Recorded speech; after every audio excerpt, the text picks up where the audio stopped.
Hello, thank you so much for joining episode 2 of Keep Your Stride Mental Wellness Limited Series. I totally appreciate you tuning in, and this series is focus is healing gifts clarity. So where did this idea come up from?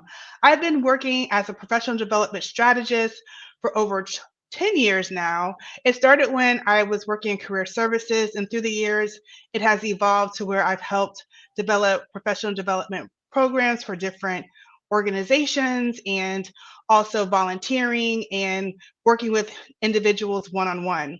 And during that process of working with people in regards to helping them evolve to their professional best, one thing that definitely became evident is overcoming stress, overcoming anxiety, overcoming imposter syndrome, and led many people to therapy. And being a student of my own work, it led me to therapy too. So during my journey, I have just come to take on this mantra of keep your stride. And as we evolve to our professional best, one thing that we have to do and be very intentional about is keeping our stride. So it started off with therapy for me. I went on to reconnect to a childhood passion of mine, which was coloring. I ended up publishing a coloring book. And then from there, it's just I continue to have different conversations with different mental health professionals on what does it mean to keep your stride from a wellness standpoint. So I've worked with different therapists and put on little different programs, but now I just want to do more content that can just be shared with others just to think about as they think of their wellness. So tonight's episode is about it's all about you and taking care of yourself and understanding what wellness means to you. And I'm really excited to have Dr. Rhonda Baker with us because she has been a longtime supporter of my efforts. She was actually one of the first guests for my podcast, Career Tipper. So to have her be a part of this is just a blessing, and I'm really grateful. So let me tell you a little bit about Dr. Baker. Dr. Rhonda Baker is a licensed marriage and family therapist. Dr. Baker is diligent in assisting couples and communities navigate relationship challenges by the art of dismantling communication barriers. Her empathetic nature and ability to create a safe, non judgmental space have earned her the admiration of her clients and peers alike. Through evidence based therapeutic techniques and personal strength approaches, she guides her clients towards increased self awareness and elevated emotional intelligence and distinctive resilience. Dr. Baker, welcome and thank you so much. Thank you. Thank you so much for that wonderful introduction. I am so excited to be here. Yes, I am like, Mm. whew, okay, let's get started. I'm sorry, I'm just bubbling right now. I'm a So, little giddy too, so it's okay. It's all good. yeah, so how should someone build a healthy relationship with themselves? That is a great question. I like to start off with the three questions of what, why, and how. What am I feeling? Why am I feeling that way? And how am I going to address or respond to it. A lot of times people are feeling different things and they do not pay enough attention to themselves to really figure out what is happening inside of me. That comes from a lot of things. Sometimes people are far more interested in pleasing other people than paying attention to what's happening with themselves. So if one can start off with a self-evaluation of what am I feeling? Why am I feeling that way? And then how am I going to address it? That is a wonderful beginning to developing a very good, healthy relationship with yourself. Thank you for sharing that. Yes. Questioning, I think sometimes it's just hard to ask the question because you already know the answer, and that could be jarring a little bit for someone sometimes, Mhm. potentially.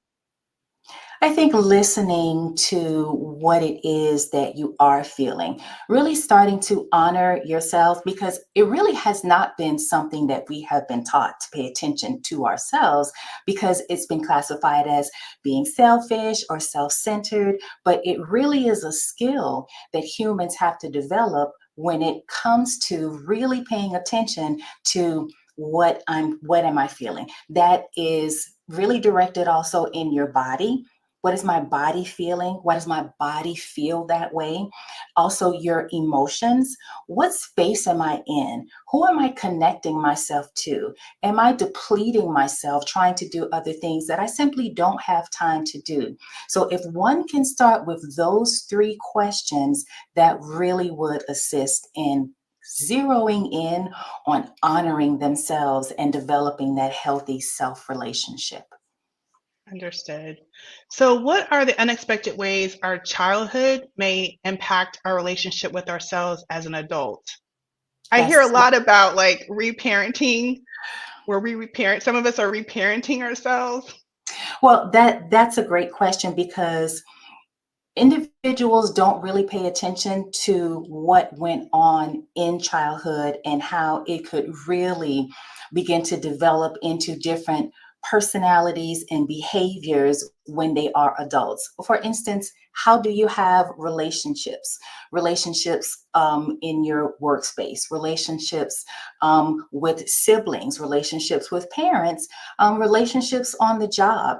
How do those relationships or how could they connect back to one's childhood? So, if one is feeling, I hear a lot about imposter syndrome. A lot of these situations come from not having emotions paid attention to when they were growing up. What does that look like?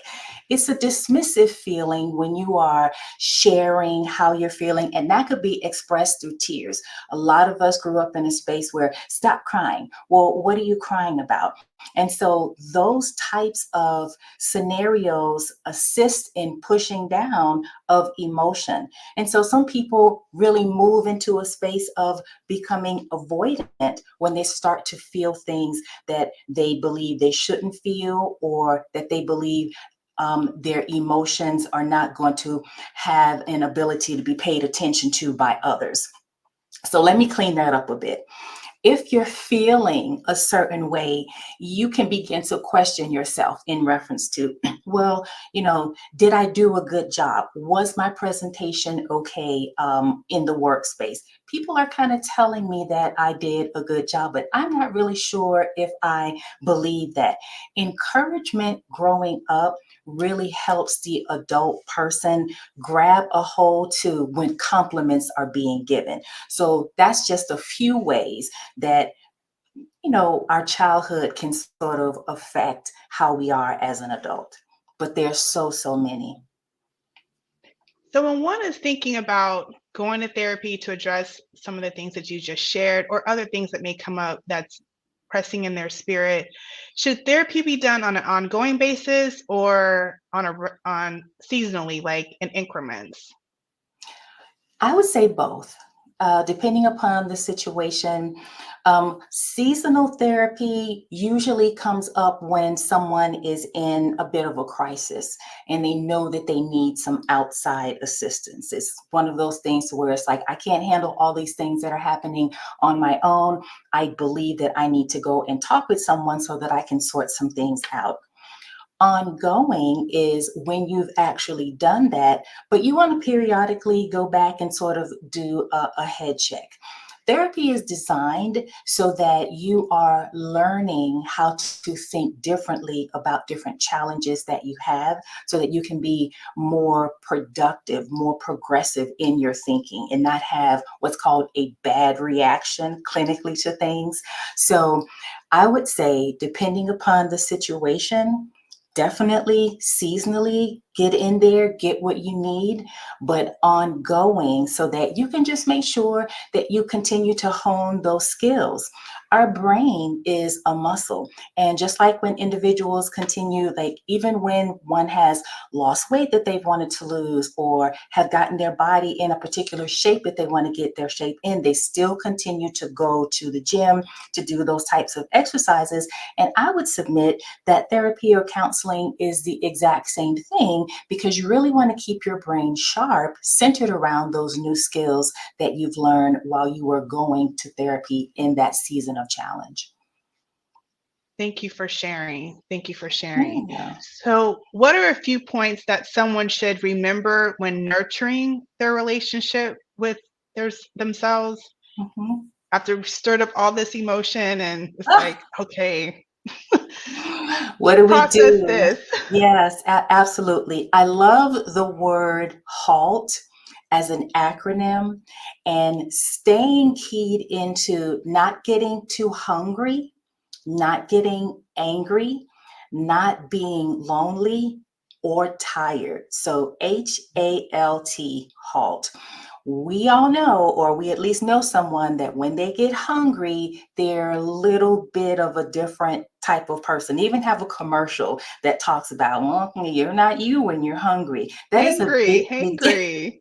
It's a big deal. That's the H and the A, right? So it is a big deal when you are hungry and you're not really paying attention to yourself, right? Understanding that I really do need to get something to eat. The angry part of that, it's, nothing good comes from when someone gets angry. That ability to really begin to process information and take it in a certain way so that you can respond in a certain way is very diminished when one is angry. The lonely portion, I mean, it just kind of speaks for themselves. People make very poor decisions when they get lonely. And so that again is pretty self-explanatory. One can move into drinking situation or drugging situation or moving into just trying to connect with other humans in a real intimate way when one gets lonely. And then the T, the tired. When you get tired, again, you don't make good decisions. The way that you address other people can be a bit different from when you would normally. So if the acronym of HALT, HALT, can be remembered, then that would definitely be some pointers as to what you need to remember so that you can continue to develop that good relationship with yourself. I feel like that needs to be like a bracelet. You know, people wear Do we need a affirmations. t-shirt? Yeah, like little reminder. Yeah, Yeah, or a sticky absolutely. note on your laptop when you're like dealing with challenging situations. Yeah, it's a good one for sure. So, Dr. Definitely. Baker, how should individuals approach the idea of going to therapy, and what are typical reasons that lead people to seek therapy sessions that is beyond what someone might think is normal or Mhm. expected? Sure. I'm going to answer the second part of that question first. Like, what are some of the reasons why people would go to therapy? So sometimes people just really know that things are not going well in their life. They actually do the what am I feeling? Why am I feeling that way? And how am I going to respond? Sometimes that response is actually to go ahead and to go to therapy. They've evaluated themselves and they have realized this is something that I need to do. Another way is someone may say to them, hey, have you ever thought about going to therapy? I think that it would, do you some good. They may, do self testimony and say, hey, I went and these are the things that it helped me. And I think that, it would be a good idea for you. So going to the first part of the question is how should one approach it? I always like to share with people to approach therapy from the standpoint of an opportunity.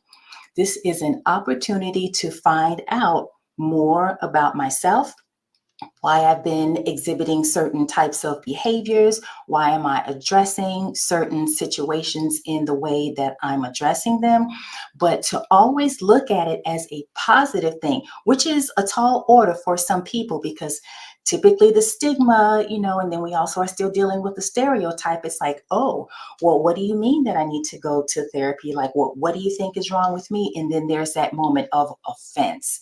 People get offended because they think that you're expressing that, well, you have this deficiency and I'm better than you, so this is what you need to do. But none of that is true. When there is a suggestion of therapy or when people decide to go, I think it is the best decision that you could possibly make, because it provides one with an opportunity to find out more about themselves and how they can just be better overall in every aspect of their life. It's an amazing opportunity. And that's how I believe one should approach it. Well, thank you for sharing, and I appreciate your time and sharing this information when how to make things more about us, because it is about us and how we show up in the world, how we choose to show up in the world. 100%. Um, Even when we know we're limping a little bit, it's great to get that toolbox together to help us get back and keeping our stride. Are there any final thoughts that you would like to share, Dr. Baker? I would just like to provide encouragement for individuals to actually go to therapy. And if you're not sure, you're still on the fence, select a therapist and go just to see how it is. You may find that all of the preconceived notions that one has about it are completely unfounded, and you may just find yourself in a situation to where you are experiencing growth that you never thought you'd be able to. So that's my final word. Go do it. Well, thank you. Thank you for sharing your insight and experience. And if you could share with the listeners and watchers how they can get in touch with you. Yes, my website is Lux Perspectives, short for luxury, LuxPerspectives.com. And there you'll find a wealth of information.